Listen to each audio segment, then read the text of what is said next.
Amigos y enemigos de los Estados Unidos analizan hoy y todas estas semanas frenéticamente los escenarios del próximo gobierno de Donald Trump en Estados Unidos y las medidas que va a tomar con respecto a esos amigos y enemigos. Rusia, Unión Europea, algunos países de América Latina como México, por ejemplo, el tema de la frontera, el muro, y otros países con los cuales, como Canadá, Chile, Estados Unidos tiene acuerdo de libre comercio, y muchos otros, por supuesto. República Dominicana está entre ellos. Y queremos saber cuál es el efecto que va a tener la presidencia de Donald Trump para un país como República Dominicana. Obviamente hace falta que el gobierno analice esos escenarios y tal vez tenga algún tipo de propuestas o respuestas o prepare políticas que de algún modo sean la respuesta nuestra a decisiones que pudieran ser contraproducentes para la República Dominicana. Por ejemplo, el acuerdo de libre comercio, el tema de las deportaciones de ciudadanos dominicanos que viven en Estados Unidos, las remesas y otros aspectos vinculados con el comercio, por ejemplo. Hemos invitado a Roberto Álvarez, que es un analista internacional, fue embajador de República Dominicana ante la Organización de Estados Americanos, conoce bien la política en Estados Unidos, ha vivido en los Estados Unidos y está con nosotros para conversar específicamente sobre qué podría ocurrir en República Dominicana en una presidencia de Donald Trump. Hay muchas dudas sobre Donald Trump, qué va a hacer, si va a cumplir con sus promesas. Quienes dicen que no, otros dicen que sí. Pero enfocarlo en la República Dominicana es un tema de mucho interés para nosotros. ¿Tú qué piensas, Roberto? ¿Nos afectará, nos ayudará, nos pondrá en situaciones complicadas que no tenemos respuesta? Buenas noches, Fausto. Gracias por la invitación. Es un placer estar acá con tu audiencia y contigo. Sí, mira, lo primero que hay que decir es que hay una gran incertidumbre y que va a prevalecer una gran incertidumbre por un buen tiempo al principio de la presidencia de Trump. Ahora bien, hay ciertas pautas que pueden guiarnos hacia futuro. Y a diferencia de lo que muchas personas creen, de que el presidente de Estados Unidos, como tal vez pensando lo que ocurre en República Dominicana, de que no va a poder cumplir con sus promesas. En Estados Unidos hay múltiples estudios que vienen desde la época de Woodrow, de la presidencia de Woodrow Wilson, 1912, hasta años recientes, en los cuales han mirado a ver si los presidentes han cumplido o no con sus promesas. Y esas promesas fluctúan entre un cumplimiento de ellas, entre un 60 y un 75%. De las promesas. De las promesas, cumplimiento. Es decir, y un promedio de un 67%. Es decir, que Donald Trump podría incluso cumplir el 50% de su promesa, pero si cumple el 50% de su promesa va a ser algo inaudito. Inaudito. Exactamente. ¿Por qué? Porque las promesas de Trump rompen con la tradición norteamericana hasta ahora. Por ejemplo, romper con las alianzas, ¿no? OTAN, o si no romper, transformarlas, ¿no? Considerablemente. La OTAN 1, en Asia-Pacífico, la protección del escudo nuclear de Estados Unidos con Japón, con Corea del Sur, etc. Estos son temas vitales para el mundo. Vitales para el mundo occidental, para el mundo en general. Por eso, este siendo el tema nuclear uno de los más importantes, por eso es que fíjate que Trump se va a reunir por primera vez ahora este fin de semana con el primer jefe de Estado, jefe de gobierno, en este caso Shinzo Abe, el primer ministro de Japón. Por exactamente esta política nuclear, los nuevos parámetros que ha enunciado Trump. Pero bueno, es decir que a estos, si va a poder cumplir o no, o si va a chocar con realidades estructurales en ese sentido, está por verse. Ahora bien, como hay toda esa temática, Irán, ¿no? También el acuerdo ya ha llegado que él dice que va de alguna manera a cambiar, modificar. Sí. Pues estos son temas vitales. También OTAN, Rusia, con el tema Rusia. Siria, no sabemos.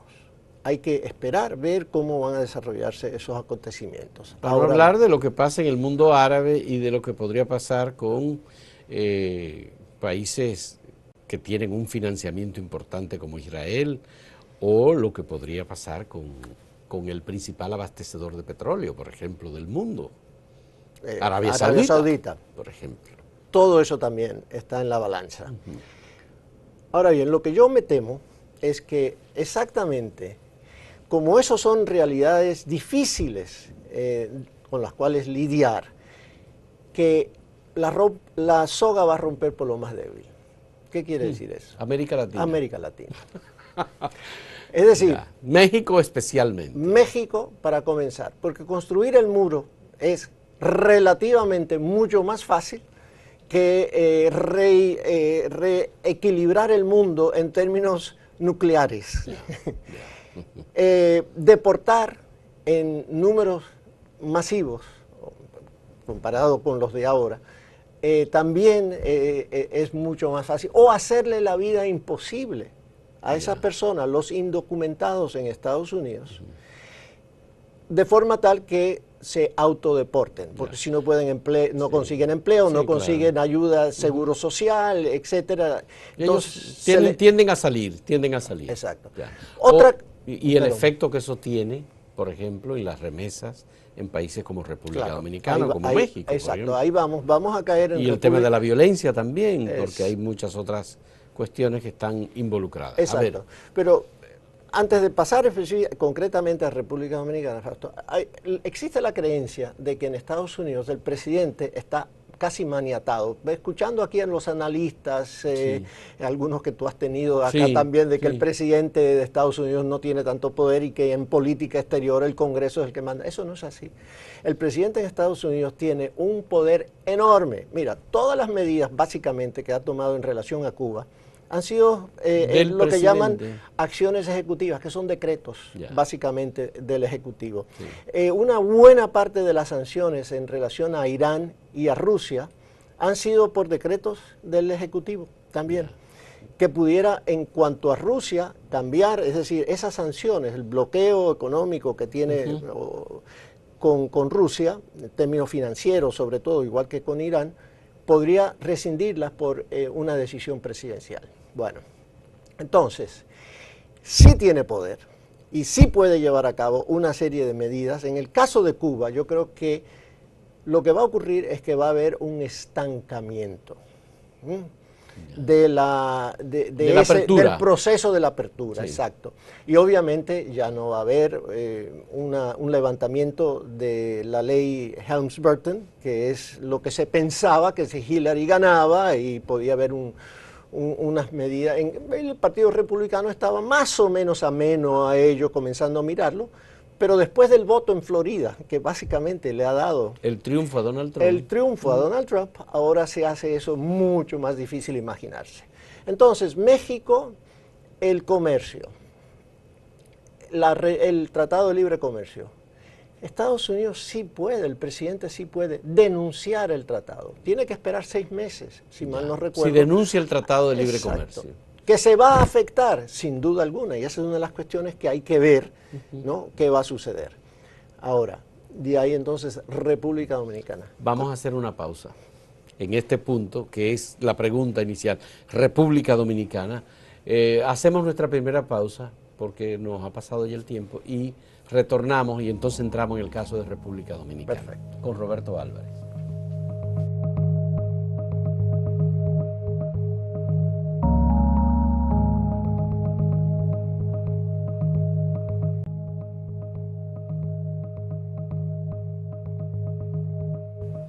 ¿Qué le va a pasar a República Dominicana o qué podría ocurrir? No, sabemos que no tiene la posibilidad de adivinar, pero en el gobierno de Donald Trump.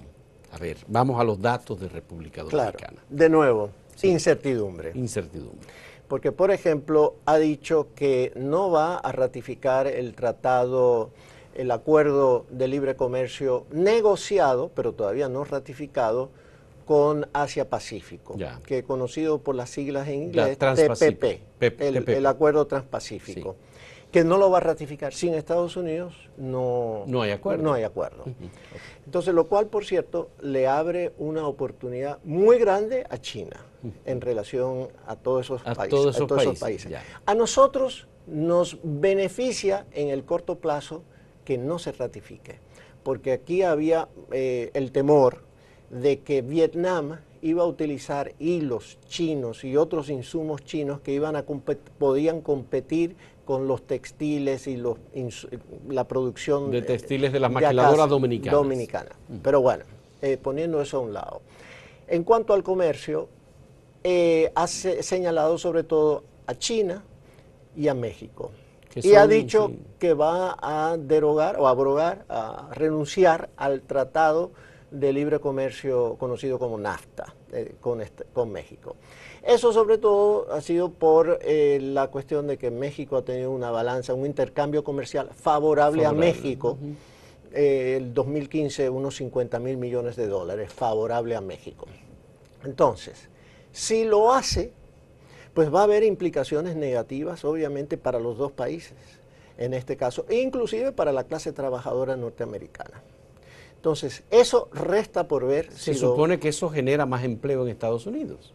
Bueno, no necesariamente, porque el Tratado de Libre Comercio, hay algunos estudios que calculan que se ha generado en Estados Unidos alrededor de 4,5 millones de empleos. Yeah.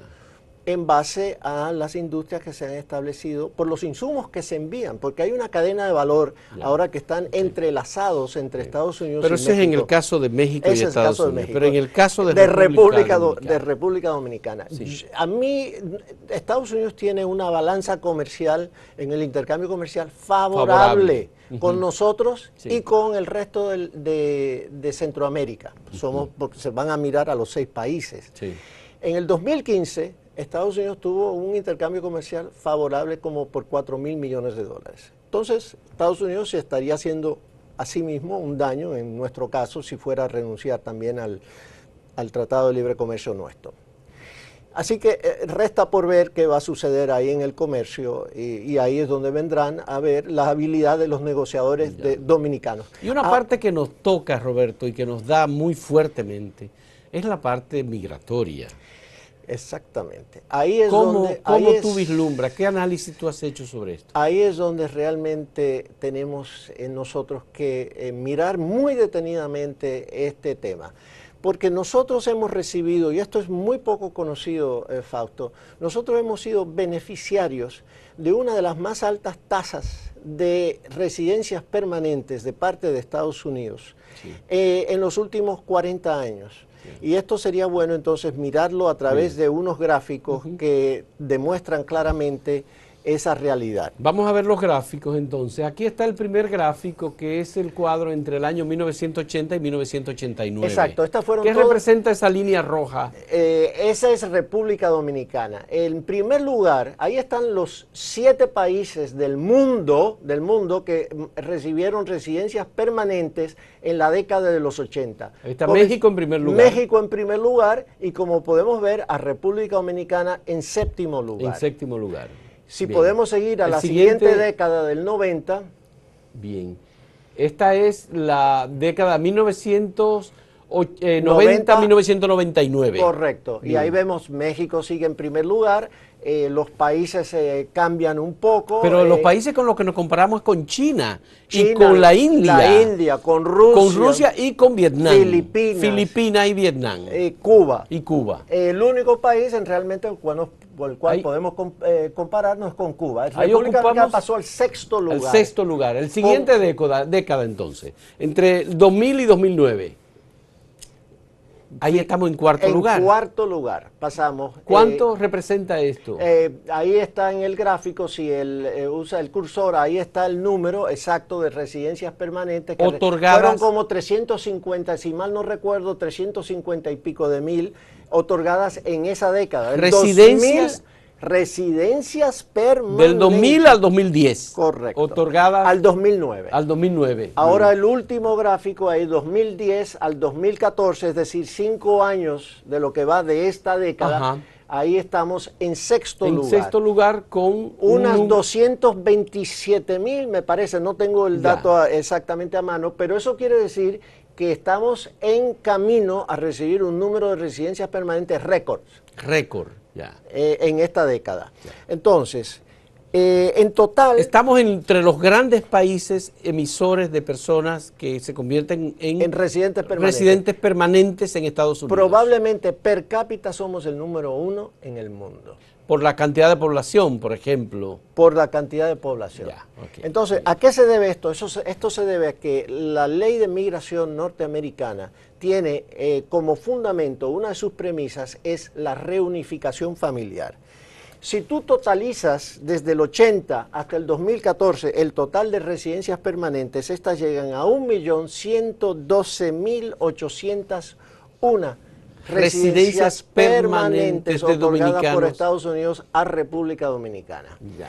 Entonces, aquí es uno de los peligros que hay bajo la presidencia de Trump, porque él está, no lo ha dicho abiertamente, pero esto es algo que se conoce, de que están contemplando modificar la ley de migración para cambiar ese eje que para nosotros es esencial de la reunificación familiar, sí, por cambiarlo por un mérito en términos de empleo, es decir, el nivel educativo, transformar esa categoría, darle unos límites menores y darle un límite mayor a las categorías basadas en empleo, que en los cuales si tú miras hoy en día las cifras, tú te das cuenta que República Dominicana ha estado sobre todo basado en reunificación familiar. China, la India, etcétera, es en base al empleo. Al empleo. Y entonces, ¿qué pasa en República Dominicana en estos casos respecto de la entrega de remesas, por ejemplo? Pues, porque eso va directamente para el bolsillo de los dominicanos. Pues claro. Sí. En este momento creo que tenemos cerca de 5.000 millones de dólares en remesas. En el 2015 fueron alrededor de 5.000 millones de remesas, que ha venido a ser más o menos un 7.7, 7.8% del Producto Interno Bruto. Es decir, para nosotros las remesas están íntimamente vinculadas a este número de residencias permanentes, a esta inmigración hacia Estados Unidos. Es fundamental para las remesas y estas que se han convertido en algo esencial para y en relación en relación al Producto Interno Bruto, ¿hay algún documento que lo muestre? ¿Tú tienes algún gráfico? Aquí podemos mirar vamos a ver el siguiente gráfico el comportamiento. ¿De quién es este gráfico? ¿Quién lo elabora? Este es del Banco Mundial. Ya. Aquí tenemos 1900, ¿cuánto? 1970. 1970. 1.7 era el 1.7 del PIB, las remesas. Y podemos mirar cómo van ascendiendo, a través de los años, sí, hasta que llega al 2014, un pico de un 11%. 11% del Producto Interno Bruto. Del Producto Interno Bruto dominicano. Eso es equiparable casi al efecto del turismo. No, a los ingresos. Ese año fue mayor. Fue mayor que el turismo en República Dominicana. Pero por mucho. Entonces, en el 2015, podemos ver el último año, 7.7. Del Producto Interno Bruto. Ahora, si volvemos al gráfico anterior, vamos a ver cómo se ha ido comportándose. Además, hay que decir una cosa, las remesas no nos cuestan nada a nosotros como República Dominicana. El Estado no tiene que invertir un centavo para generar esto. Eso es dinero que se envía.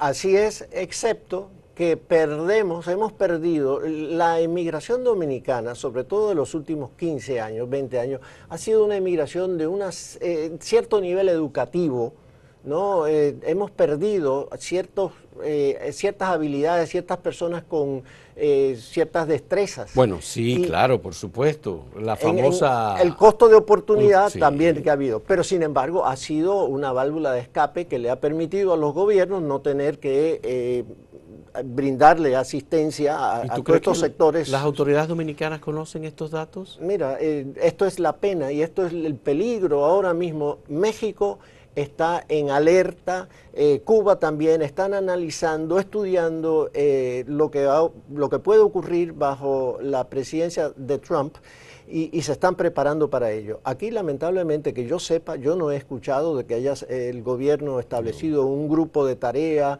que se estén reuniendo analistas, que haya esta discusión que esté ocurriendo a nivel. Yo creo que aquí lo que se está un poco es diciendo, no va a cumplir, está un poco como el avestruz, tratando de no mirar una realidad que ahí está presente. Bueno, pero tú querías mostrarnos el cuadro, vamos a ver el otro cuadro, el anterior, en donde están los datos sobre, aquí está el tema de las divisas.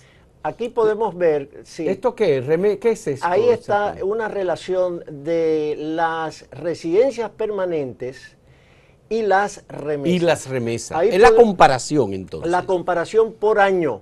Ya. Ahí podemos ver cómo desde el 1980, en el 80, cómo comienza la emigración. Aquí hay que decir algo importante. En el 86, Reagan adopta una ley migratoria, conocida como por las siglas IRCA, mediante el cual se legaliza a todos aquellos indocumentados hasta el 1982. Los dominicanos se aprovecharon de esa ley. De esa ley, y entonces tú comienzas a ver... una amnistía. Exacto. Tú comienzas a ver a partir del 1986 cómo esa cifra de residencias permanentes comienza a aumentar la curva, a partir de 1986. Y si tú miras cómo 3 años o 4 años después, a partir de 1990, cómo suben las remesas considerablemente. Ya. ¿Cuánto? Ahí hay que ver el dato de las remesas. Déjame ver. Estamos ahí en el año 2010 y hay residencias 53.870 y las remesas están en 3.683 millones de dólares. Sí, pero la importancia viene en lo que ocurre entre el 1986 y el 90, en ese pico, ¿no? El 90 son 42.000 residencias y 315 millones de dólares en el 90. Es un salto extraordinario. Tremendo. Si vamos al último año, al año 2015, donde termina la curva, ahí estamos en el 2014, son 4.571 millones de dólares. En remesas, de 300 y tanto. El 7% del Producto 7.7% del Producto Interno Bruto. Entonces, eso es muy importante. Si se interrumpe el tema de las remesas, ¿qué podría pasar en República Dominicana? Bueno, pues habría que buscar otras fuentes de divisas. En el 2015 ingresaron al país, el estimado del Banco Central es que ingresaron al país alrededor de 23.500 millones de dólares. De eso, fueron 5.000 de eso, fueron remesas. Remesas. Entonces, imagínate, que sustituir una parte esencial, habría que reducir las importaciones. A mí me gustaría, Roberto, analizar el tema de las deportaciones. Yo sé que tú tienes datos sobre cuando Estados Unidos ha estado aplicando políticas y Barack Obama lo señalan como el señor deportador, ¿no? Sí. Porque las deportaciones han afectado especialmente a los países de Centroamérica. Correcto. Cuando uno compara los datos se da cuenta de que en República Dominicana son muy pocos los deportados. Pero eso lo vamos a ver en nuestro último segmento en este diálogo con Roberto Álvarez.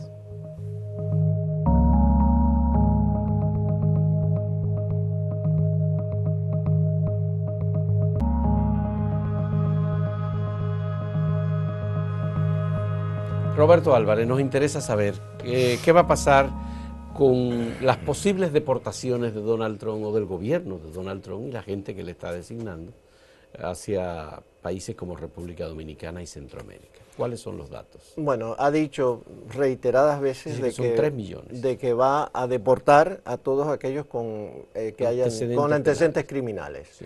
Hay cifras que fluctúan de unos 800.000 a lo que Trump ha dicho de 2 a 3 millones de ellos. Eso es de esa población de 11 millones de indocumentados y de todos aquellos que sean residentes permanentes que no hayan adquirido la nacionalidad norteamericana porque son deportables. Es decir, y eso es uno de los incentivos a aquellos dominicanos que están en Estados Unidos que se deben naturalizar, adoptar la ciudadanía norteamericana porque ya en ese caso no pueden deportar. No lo pueden deportar. Bueno, en el caso de las deportaciones, si miramos el gráfico de Vamos a las ver el deportaciones gráfico. desde el 1994, Vamos a ver el gráfico. que es el Aquí último, está. Sí. desde el 1994 al año 2014, podemos ver que en el caso de México, que es la cifra superior, Superior, en primer lugar. que se han deportado un total de 1.570.967 mexicanos. En segundo lugar sigue Honduras, con un total de 104.810. Después sigue Guatemala con 96.269, El Salvador con 84.533 y República Dominicana con 39.292. Estamos en último lugar en deportación. Estamos en quinto lugar en el mundo. Estamos en quinto lugar en el mundo. En deportaciones. En deportaciones, Fausto, de criminales, con antecedentes criminales, porque hay otros deportados que han sido por violación a la... Pero es que cuando uno mira el cuadro, por ejemplo, esa línea verde es la República Dominicana. Y entonces tú te das cuenta y tú dices, pero ven acá, si a Centroamérica, a El Salvador, Guatemala, Honduras, han deportado tantas personas, ¿eso explica la violencia en Guatemala? Eso, ¿O en Honduras? Definitivamente. ¿Y la reducida violencia en República Dominicana? Definitivamente, bueno. Digo, si es para atribuirle a los deportados el tema de la violencia y la delincuencia. Estamos hablando de entre Guatemala y Guatepeor, aquí, Fausto. Sí. Definitivamente que en el Triángulo Norte, lo que llaman Guatemala, El Salvador y Honduras, la violencia ha sido realmente algo insólito, de los niveles de homicidios, de asaltos, sí, etcétera. Y esto es, en cierto sentido, es un círculo vicioso, porque esa violencia es la que impulsa a mucha gente a salir, a migrar exactamente hacia Estados Unidos. Si van a aumentar el número de deportaciones, entonces la vida va a ser aún más insoportable en términos de la violencia, los niveles de violencia, y eso va a crear de nuevo ese posible éxodo aún mayor. ¿Qué podemos hacer nosotros como gobierno y como sociedad? Bueno, en primer lugar es ponerse serio y tener consulados de verdad, que defiendan a la población dominicana en Estados Unidos. Ahora, cuando comiencen, porque hay procesos, estamos hablando en Estados Unidos, hay procesos migratorios, y ahí es donde compete a las autoridades dominicanas defender a la población dominicana. Los centroamericanos han sido más efectivos, aunque tienen más deportaciones. Mucho más, y México ni hablar. Y aquí es donde debemos nosotros también aunar esfuerzos, tanto con México como con los países centroamericanos en este esfuerzo. Conjuntamente, pero nosotros que tenemos unos consulados que no nos ayudan, que no sirven, que son básicamente para recaudar dinero o para políticos, para nombrar allegados al partido, sí, y a los otros, es donde debemos realmente profesionalizar, tenemos una necesidad de profesionalizar el servicio exterior y en particular los consulados dominicanos ahora en este momento. Bueno, es un tema de muchísima preocupación porque tiene muchos elementos. Está el tema de la seguridad, está el tema comercial propiamente dicho y también está exactamente. Entonces, por supuesto que el gobierno dominicano tiene que actuar. Muchas gracias, Roberto, porque yo sé que ha sido un esfuerzo reunir toda esta información y poder presentarla. Te agradecemos muchísimo esta labor de recopilación de información y esperamos que las autoridades puedan poner atención a esto. Gracias a ti, Fausto. ¿Estarías en disposición de colaborar con las autoridades en este asunto? Claro que sí. Muy bien, excelente. Muchas gracias a Roberto y muchísimas gracias a ustedes por la compañía.